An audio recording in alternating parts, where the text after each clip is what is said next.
ആഴ്ചയിൽ ഒരു കപ്പ് ഉപയോഗിക്കാം. ആഴ്ചയിൽ ഒരു കപ്പ് കൊടുക്കാം അല്ലേ? ഓക്കെ. ഇത് വൈകുന്നേരങ്ങളിലാവും അല്ലേ ഏറ്റവും നല്ലത്. ഒന്ന് വെയിലാറിയിട്ട് ഉപയോഗിച്ചാൽ വളരെ നല്ലതാണ്.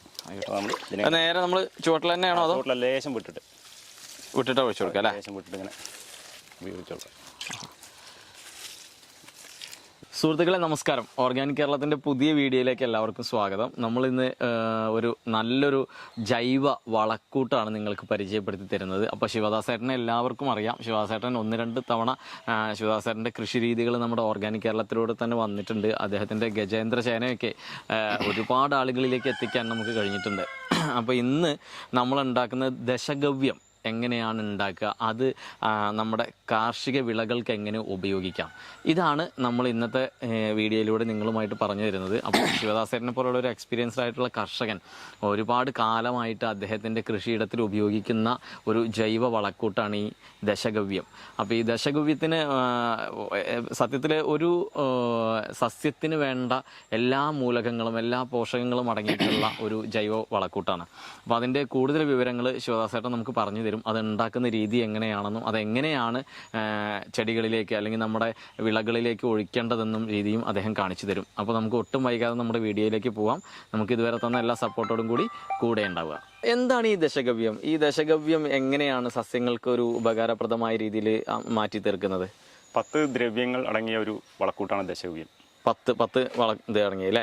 നമ്മുടെ ഈ പഞ്ചഗവ്യം എന്നൊക്കെ പഞ്ചഗവ്യം പറഞ്ഞ പശുവിന്റെ 5 ദ്രവ്യങ്ങൾ ഉപയോഗിച്ചിട്ടാണല്ലോ ചെയ്യുന്നത്. അതുപോലെ ഈ ദശഗവ്യം എന്ന് പറയുമ്പോൾ പശുവിന്റെ തന്നെയാണോ? അത് എന്തൊക്കെ കാര്യങ്ങൾ അതിന്റെ? പശുവിന്റെ ആണ് കൂടുതൽ ഉപയോഗിക്കേണ്ടത്. എങ്കിൽ കൂടി സാധാരണക്കാരനായ ജനങ്ങളിൽ ഇപ്പോൾ ഏറ്റവും കൂടുതൽ വീടുകളിൽ ഉള്ള മൃഗങ്ങൾ പാവപ്പെട്ടവന്റെ പശു എന്ന് പറയുന്ന ആടാണ്.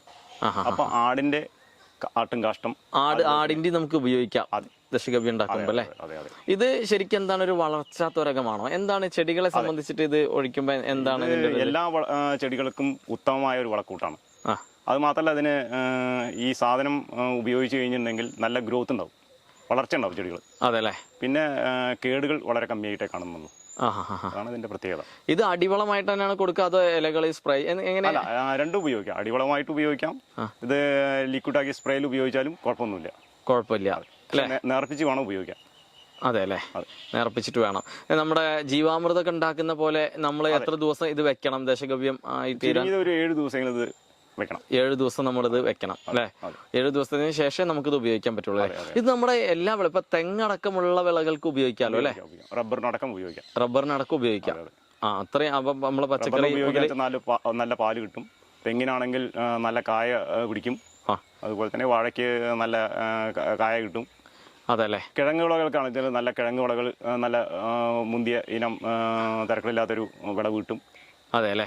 നമ്മളെ ചേനക്കൊക്കെ നമ്മളിത് ഉപയോഗിക്കുന്നുണ്ട് അല്ലേ ശിവസേട്ടാ? അപ്പൊ നമുക്ക് എന്തൊക്കെയാണ് വേണ്ടത് ഇത് ഈ ദശഗവ്യം തയ്യാറാക്കുന്നതിന് വേണ്ടി? ദശഗവ്യം തയ്യാറാക്കാൻ വേണ്ടി ആദ്യം നമ്മൾ ഉപയോഗിക്കുന്നത് ഇവിടെ കൊണ്ടുവന്ന് വെച്ച വളമാണ്, വളക്കൂട്ടുകൾ. ശരി. ഇതിൽ ഇവിടെ വളക്കൂട്ടുകൾ ഇരിക്കുന്നുണ്ട്. ഇത് ആട്ടിൻ കാഷ്ടമാണ്. ആട്ടിൻ കാഷ്ടം. അതെ. ഓക്കെ. പിന്നെന്താണ്? അത് ആടിന്റെ മൂത്രമാണ്. ഇത് ആടിന്റെ മൂത്രം, ആട്ടിൻ മൂത്രം. അതെ. അതുപോലെ തന്നെ നമ്മൾ ചാണകപ്പൊടി ഉപയോഗിക്കുന്നുണ്ട്. ചാണകപ്പൊടിയായിട്ട് ഉപയോഗിക്കും. പച്ച ചാണകം ഇതിൽ ഉപയോഗിക്കില്ലേ? പച്ച ചാണകം ഉപയോഗിക്കാം. നിലവിലുള്ള ചാണകപ്പൊടിയാണ്. അതെ. അത് ഉപയോഗിക്കുന്നുണ്ട്. കുഴപ്പമില്ല. അത് കഴിഞ്ഞിട്ട് ആട്ടിൻ പാലാണ് ഇത് അല്ലേ?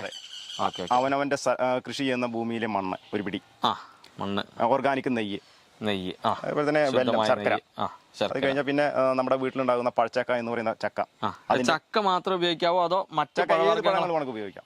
ഏത് പഴമാണെങ്കിൽ ഇന്നിപ്പോ അവൈലബിൾ ആയി കിട്ടുന്ന ഏത് പഴം വേണമെങ്കിലും ഉപയോഗിക്കാം. പഴുത്തത് അല്ലെ?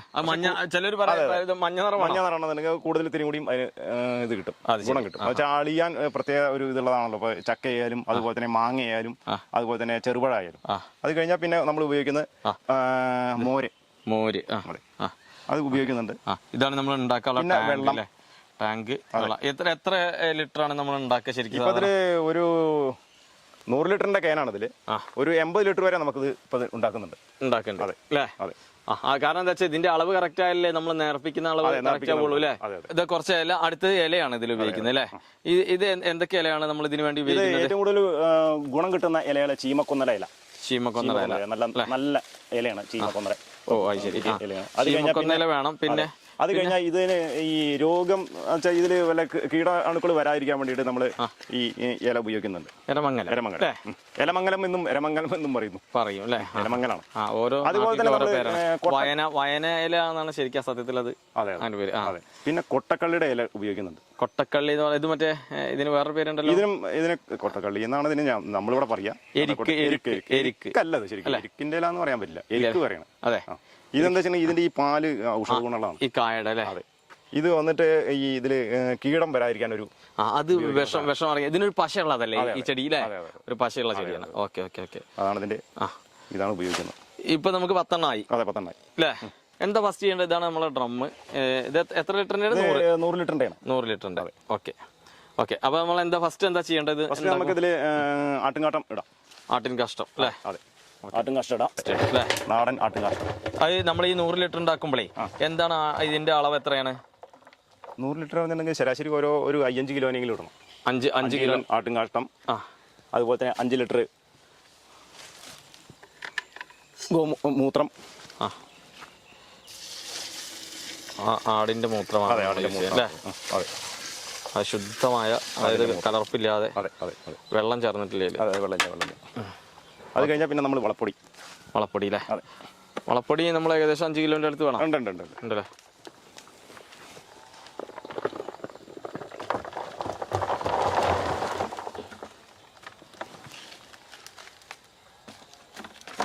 ഓക്കെ, വളപ്പൊടി ഇട്ടു. കഴിഞ്ഞാൽ നമ്മൾ ഈ പറഞ്ഞ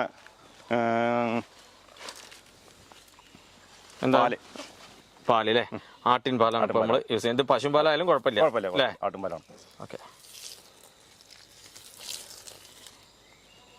അത് എത്ര അളവ് അതിൻ്റെ? അതെ, ഒരു 1.5-2 ലിറ്റർ ഒക്കെ ഉപയോഗിക്കേണ്ടതാണ് അല്ലേ? ഇത് മോര് അല്ലേ? മോര്.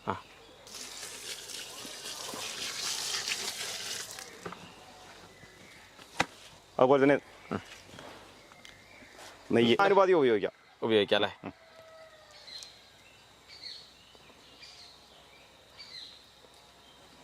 ഓക്കെ, നെയ്യായി. അതെ. ഇനി ഈ സ്ഥലത്തെ മണ്ണ് ശർക്കരയാണോ? ശർക്കര എങ്ങനെ ഇട്ടാൽ മതി? പിന്നെ അലിഞ്ഞു ചേർന്നോളൂ അല്ലേ? ശർക്കരയൊക്കെ നമ്മൾ ഈ 7 ദിവസത്തിൻ്റെ ഉള്ളിൽ ഇതൊക്കെ അലിഞ്ഞു ചേരും. ശർക്കര എത്ര വേണം? ശർക്കര അനുപാതിയാണ് ഉപയോഗിക്കേണ്ടത്. അതെ. ഒരു ഇത്ര 100 ലിറ്ററിന് ഒരു 1/2 കിലോ ഒക്കെ ഇട്ടാൽ മതിയോ? നമ്മളിപ്പോ ഒരു 1/2 കിലോ അതെ, നമ്മളിപ്പോ 1/2 കിലോ 1 കിലോ വരെ ഉപയോഗിക്കാം അല്ലേ? നമ്മളിത് കാണുന്നതിന് നമ്മൾ പ്രേക്ഷകർക്ക് ഇത് എങ്ങനെ ഉണ്ടാക്കുന്നത് അപ്പൊ അളവ് അറിഞ്ഞ പ്രശ്നമില്ലല്ലോ. പിന്നെന്താണ്? പിന്നെ അളിഞ്ഞു ചേരാൻ പറ്റുന്ന പഴം അല്ലേ? ചക്ക. അതില് 2 കാര്യമുണ്ട്. ചക്കയും ചക്കക്കുരുവും പെടണം.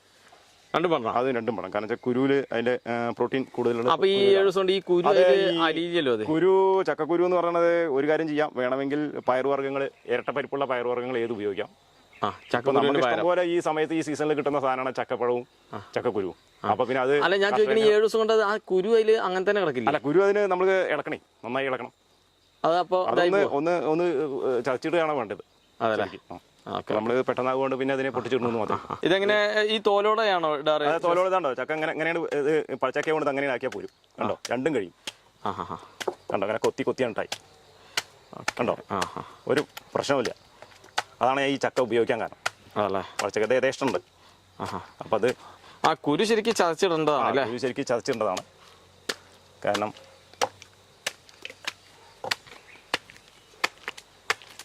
സുഖമായിട്ട് ഇതാണ്ടോ. അത് എത്ര ഇത് വേണം? നമ്മളിപ്പോ മറ്റു പഴങ്ങൾ അതെ, പഴം നമുക്ക് ഒരു അനുപാതികമായിട്ട് നമുക്ക് ഇടാം. ഒരു പകുതി മുറിയൊക്കെ നമുക്ക് ഉപയോഗിക്കാം അല്ലേ? ഉപയോഗിക്കാം. നമ്മുടെ ചക്കട കണ്ടോ, വൃത്തിയായി കിട്ടിയത്. അതെ, പഴച്ചക്കുള്ള ഗുണം അതുണ്ടോ? കംപ്ലീറ്റ് എല്ലാം പോകുന്നു. അതാണ് അതിന്റെ വ്യത്യാസം. അതാണ് പഴച്ചക്കയുള്ള ഗുണം. പഴച്ചക്കയാണെങ്കിൽ അല്ലേ? അതെ, ഇതൊക്കെ നാട്ടിൽ നിന്ന് അന്യം നിന്ന് പോവാണ്. പഴച്ചക്കയും നമ്മൾ സംരക്ഷിച്ചു പോകേണ്ട നമ്മുടെ ഒരു കടമയാണ്. കാലഘട്ടം ആയി തുടങ്ങിയില്ലേ സംരക്ഷിക്കേണ്ട. വിയറ്റ്നാം ചക്ക, അതുപോലെ തന്നെ ബാക്കിയുള്ള ചക്കകളൊക്കെ വെച്ച് തുടങ്ങിയോടുകൂടി നമ്മുടെ നാടൻ ചക്ക നമ്മൾ സംരക്ഷിച്ചു പോകേണ്ട നമ്മുടെ കടമയാണ്. അതിന്റെ ഒരു ഭാഗം കൂടിയാണത്. ഇനി ഈ സ്ഥലത്തെ മണ്ണ് നമ്മൾ കൃഷി ചെയ്യുന്ന അടുത്ത മണ്ണ് അല്ലേ? അത് പിന്നെ ഒരു പിടി മതി. ഒരു പിടി ലേശം കുട്ടിയോണ്ട് കുഴപ്പമില്ല. കാരണം വെച്ചിട്ടുണ്ടെങ്കിൽ ഇതിൽ സ്മെല്ല് വരാതിരിക്കാൻ വേണ്ടിയിട്ട് ഈ ഉപയോഗിക്കുന്നതാണ് ഈ മണ്ണ് ഉപയോഗിക്കുന്നത്. സ്മെല്ല് വരില്ല. പിന്നെ ഈ മണ്ണ് ഭൂമിയുമായിട്ടൊരു ബന്ധം ഉണ്ടാവും അല്ലേ? Okay okay. ഒരു കൂടി ഉണ്ട്, ഒരു കൂട്ടിപ്പിടുത്തം. ഈ ഭൂമിയിലെ മണ്ണിലെ അപ്പോൾ ഈ ഭൂമിയിലെ മണ്ണുമായിട്ട് ഈ വളത്തിന് യോജിച്ചു പോകാനുള്ളൊരു അതിലെ സൂക്ഷ്മജീവികൾക്ക് സൂക്ഷ്മജീവികൾ വളരാനും. അപ്പോൾ അതെന്താ വെച്ചിട്ടുണ്ടെങ്കിൽ അതിനാണ് അത് ഉപയോഗിക്കുന്നത്. ഇനി നമ്മൾ വെള്ളം അല്ലേ? ഇനി വെള്ളമാണ് ഉപയോഗിക്കുന്നത്. കണ്ടോ, അപ്പോൾ എല്ലാം കൂടി ആകുമ്പോൾ അതിൻ്റെ സ്മെൽ തന്നെ ഉണ്ട്. നെയ്യിൻ്റെ പഴച്ചക്കടി ഇനി നമ്മൾ വെള്ളം ഉപയോഗിക്കുക. കണ്ടത്ര. ഇനി നമുക്ക് ഇതൊന്ന് മിക്സ് ആക്കണം. അതായത് നമ്മൾ ഒരു ബക്കറ്റ് വെള്ളം ഒഴിച്ചിട്ട് അതെ, ഒരു ബക്കറ്റ് വെള്ളം ഒഴിച്ചിട്ട് ഇതിനൊക്കെ ഒന്ന് ജോയിൻ ചെയ്ത് ഒന്ന് മിക്സ് ആക്കി ഒരു മിക്സ് ഒരു ഇടയ്ക്ക് ഒരു പരുവത്തിലാകണം. കണ്ടോ, ഇങ്ങനെ വലത്തോട്ട് ഇളക്കുക. വലത്തോട്ട് ഇളക്കണം അല്ലേ? വലത്തോട്ട് ഇളക്കി എല്ലാം കൂടി ഒന്ന് മിക്സ് ചെയ്യും. കണ്ടോ, അപ്പോൾ വെല്ലവും പഴവും പാലും തൈരും അതുപോലെ തന്നെ മണ്ണും പഴങ്ങളും ഒക്കെ എല്ലാം കൂടി മിക്സ് ആക്കി. എത്ര ദിവസം കൂടുമ്പോഴാണ് ഇത് കൊടുക്കുക? ഇത് 7 ദിവസം വരെ അതുവരെ ഇളക്കണം. 7ാമത്തെ ദിവസം കഴിഞ്ഞ് ഒരു നേരം ഇളക്കിയാൽ മതിയോ? ഒരു നേരം 2 നേരം ഇളക്കിയും കൊണ്ട് കുഴപ്പമൊന്നുമില്ല. ഒരു ദിവസത്തിൽ ഒരിക്കലെങ്കിലും ഇളക്കണം അല്ലേ? നല്ല ഇളക്കി കഴിഞ്ഞാൽ ഇതേപോലെ ഇളക്കിയപ്പോൾ ജോയിൻ്റ് ആയി.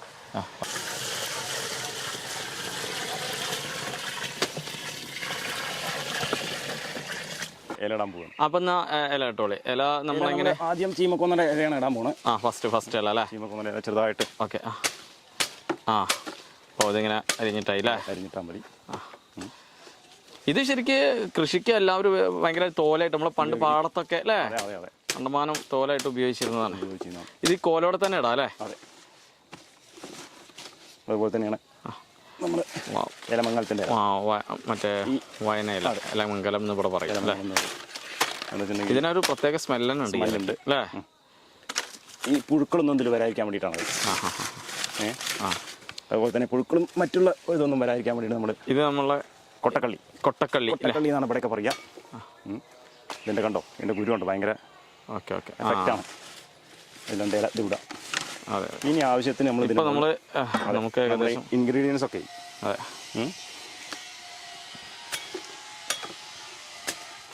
ഇനി ഇതിൽ വെള്ളം അല്ലേ? അതെ, ഇനി വെള്ളം ഉപയോഗിക്കാം. ഓക്കെ. അപ്പോൾ നമ്മൾ ഏതാണ്ട് പറഞ്ഞ അളവായി.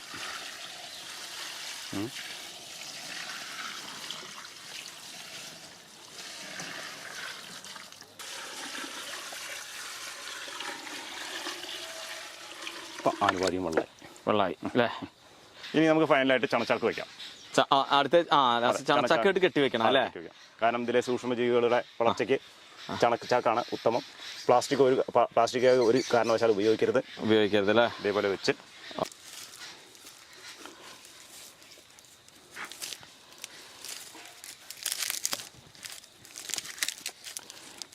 സ്വസ്ഥായി. ഇനി എന്നും തുറന്നിട്ട് 1-2 പ്രാവശ്യം ക്ലോക്ക് വൈസ് കറക്കുക അല്ലേ? അതെ. ഇത് ദശഗവ്യാണ്. ഇത് ശിവദാസേട്ടൻ ഉണ്ടാക്കിയ ദശഗവ്യാണ്. അപ്പോൾ ശിവദാസേട്ടൻ ദശഗവ്യം മറ്റ് ആളുകളിലേക്ക് എത്തിക്കുന്നുണ്ട് അല്ലേ? അതെ. ഇതതിൻ്റെ ഒരു ഫൈനൽ രീതിയാണ്. ഈ രീതിയിലാക്കിയിട്ട് ഇങ്ങനെ ഇതെന്ത് റേറ്റ് വരും ഇങ്ങനെ കൊടുക്കുമ്പോൾ? എന്താ ഒരു കുപ്പി 100 രൂപയിലും തരും. 100 രൂപയിലും കിട്ടും അല്ലേ? അങ്ങനെ കൊടുക്കുന്നല്ലേ? ആളുകൾ വാങ്ങിക്കൊണ്ടു പോകുന്നുണ്ടോ നിങ്ങളുടെ അടുത്ത്? മിതമായ നിരക്കിൽ ഇപ്പോൾ വാങ്ങിക്കൊണ്ട് ഇരിക്കുന്നുണ്ട്. അപ്പം എന്നാൽ നമുക്ക് ദശഗവ്യം എങ്ങനെയാണ് നമ്മളെ ചെടികൾക്ക് അല്ലെങ്കിൽ നമ്മുടെ കൃഷിയിൽ ഉപയോഗിക്കുക എന്നൊന്ന് കാണിച്ചു കൊടുത്താലോ? ഓക്കെ അല്ലേ? അപ്പോൾ ഫസ്റ്റ് എന്താ ചെയ്യേണ്ടത്? നമുക്ക് ദശഗവ്യം പൊട്ടിക്കാം.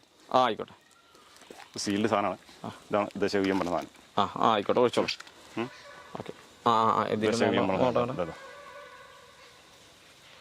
ഇതാണ് ദശഗവ്യം അല്ലേ? ശരിക്കും ഇലയൊക്കെ അതിന്റെ ഓക്കെ ഓക്കെ. നമ്മൾ ഈ പാത്രത്തിലേക്ക് ഒഴിക്കുക. അതായത് ഇത് ഡയറക്റ്റ് കൊടുക്കാൻ പാടില്ല, നമ്മൾ നേർപ്പിച്ച് കൊടുക്കണം അല്ലേ? കുറച്ചെടുത്തിട്ട് നമ്മൾ ആ കുപ്പിയിൽ നിന്ന് കുറച്ചെടുത്തിട്ടുള്ള വെച്ചു.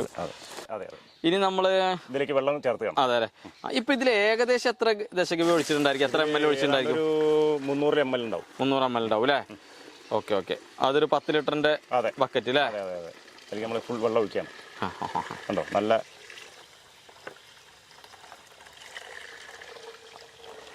ഓക്കെ.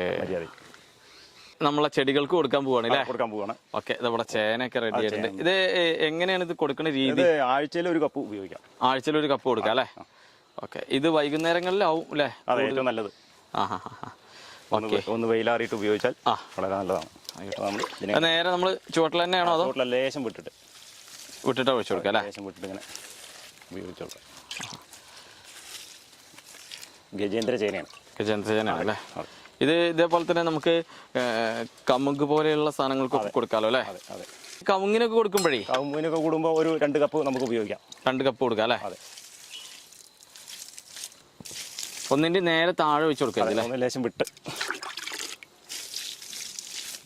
ഇനി നമ്മളിവിടെ പ്രധാനമായിട്ട് ചെയ്തിരിക്കുന്നത് പ്രതിഭ, പ്രഗതി, ആലപ്പി എന്നീ മഞ്ഞൾ. ഇതാണ് ഇത് ശിവദാസേട്ടൻ ചെയ്തിരിക്കുന്ന മഞ്ഞളാണ്. ആ തല മുതൽ ൽപ്പെട്ട മഞ്ഞളുകളാണ്. ഇത് തിരുവണ്ണാമൊഴിയിൽ നിന്ന് കൊണ്ടുവന്ന വിത്തുകളാണ് അല്ലേ? ഇതെല്ലാം കുർക്കുമിൻ കൂടുതലുള്ള മഞ്ഞളാണ് അല്ലേ? ഏറ്റവും കൂടുതൽ കേരളത്തിലെ ഏറ്റവും കൂടുതൽ കുർക്കുമിൻ കൂടുതലാണ് ആലപ്പി. അതെ, ആലപ്പിക്ക കൂടുതലുള്ള. ഇതില് ഇപ്പൊ ഞാനൊരു കാര്യം ചോദിക്കട്ടെ. അതായത് ഇപ്പോ ഈ നമ്മളിതപ്പോ ഇത് ദശഗവ്യം നമ്മൾ റെഡിയാക്കി വെച്ചിട്ടുണ്ടല്ലോ. അപ്പൊ ഇതിപ്പോ എങ്ങനെ മഞ്ഞളിന് കൊടുക്കുന്ന രീതി? കാരണം മറ്റേതൊക്കെ നമ്മൾ മഞ്ഞളിപ്പോ നമ്മള് കൊടുക്കുന്നത് കാണിക്കാൻ വേണ്ടി മാത്രം ചെയ്യാണ്. ഇത് അടുത്തടുത്ത് ആണ് നട്ടിരിക്കുന്നത്. അപ്പൊ ഇതിനെ ഇപ്പം ഞാൻ ഇതില് ഇരട്ടി വെള്ളം കൂട്ടിയിട്ട് ഇതിനെ നിറപ്പിച്ചിരിക്കുന്നു. അതായത് മറ്റേതൊക്കെ നമ്മൾ ചെടിയുടെ വിട്ടിട്ടാണ് ഒഴിച്ചിരുന്നത്. അപ്പൊ നല്ലോണം നേർപ്പിച്ചിട്ടാണ് ഒഴിക്കണത്. ഈ മഞ്ഞൾ നടാനുള്ള കാരണം വേറൊന്നല്ല, കോവിഡ് കാലത്ത് ഏറ്റവും കൂടുതൽ രോഗപ്രതിരോധ ശേഷി കിട്ടാൻ വേണ്ടി ഉപയോഗിച്ചിരുന്ന സാധനമാണ് ഈ മഞ്ഞൾ അല്ലേ? അതിലെ ഈ കുർക്കുമിനാണ് ഏറ്റവും കൂടുതൽ ശരീരത്തിലെ വലിയൊരു എല്ലാം നമ്മുടെ രോഗപ്രതിരോധ ശേഷിയുടെ വലിയൊരു ഘടകമാണ് അല്ലെ കുർക്കുമിൻ അല്ലേ? സുഹൃത്തുക്കളെ, അപ്പോൾ നിങ്ങൾ നമ്മുടെ ശിവദാസേട്ടൻ്റെ ഈ ദശഗവ്യ നിർമ്മാണം കണ്ടല്ലോ. അപ്പോൾ അത് നമ്മുടെ കൃഷിയിടത്തിൽ ഏറ്റവും നല്ല ജൈവവളം ഉപയോഗിക്കുക എന്നുള്ളത് ഓരോ കർഷകൻ്റെയും ഒരു കടമ തന്നെയാണ്. അപ്പോൾ അത് ഏറ്റവും സത്യസന്ധമായ രീതിയിൽ ശിവദാസേട്ടൻ അതിവിടെ ചെയ്തു പോരുന്നുണ്ട്. നിങ്ങൾക്ക് മുൻകാലങ്ങളിൽ നമ്മുടെ വീഡിയോ കണ്ടാൽ അറിയാം, അദ്ദേഹത്തിൻ്റെ കൃഷി രീതികളൊക്കെ വളരെ ആത്മാർത്ഥതയോടുകൂടി ചെയ്തു വരുന്ന ഒരാളാണ് അദ്ദേഹം. അപ്പോൾ തീർച്ചയായിട്ടും ഈ വീഡിയോ നിങ്ങളെല്ലാവരിലേക്കും എത്തിക്കണം. ഇദ്ദേഹത്തെ പോലെയുള്ള കർഷകർ ലോകത്തൊട്ടാകെ എത്തട്ടെ. നമുക്ക് ഇതുവരെ തന്ന സപ്പോർട്ടോട് കൂടി നമ്മുടെ കൂടെ തന്നെ ഉണ്ടാവണം. ഒട്ടും വൈകാതെ നമുക്ക് അടുത്തൊരു വീഡിയോയിൽ വീണ്ടും കാണാം.